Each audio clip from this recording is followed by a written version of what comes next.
الحمد لله رب العالمين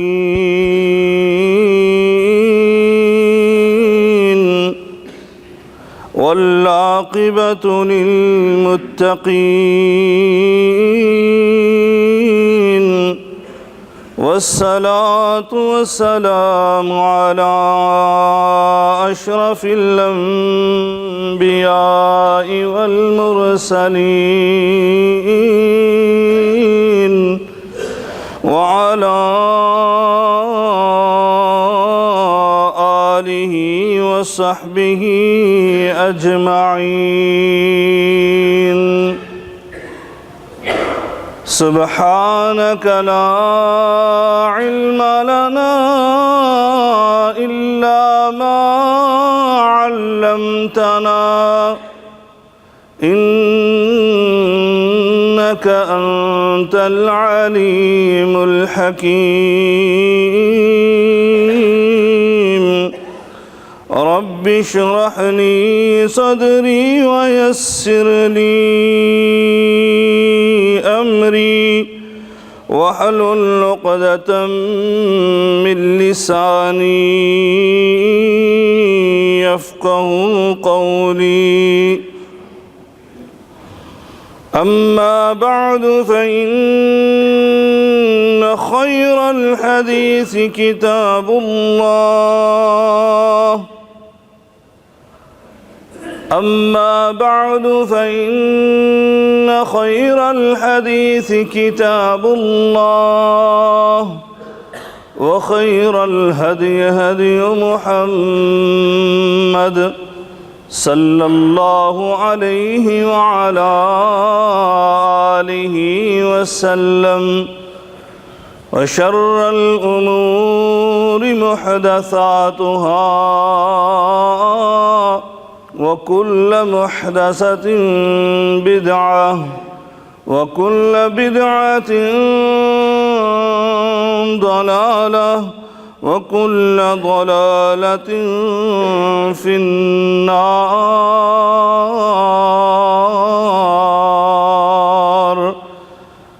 أعوذ بالله السميع العليم من الشيطان الرجيم.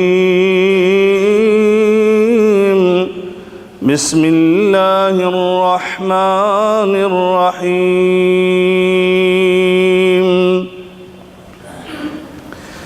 وإذا أخذ الله ميثاق النبيين لما آتيتكم من كتاب وحكمة ثم جاءكم رسول مصدق لما معكم لتؤمنن به ولتنصرنه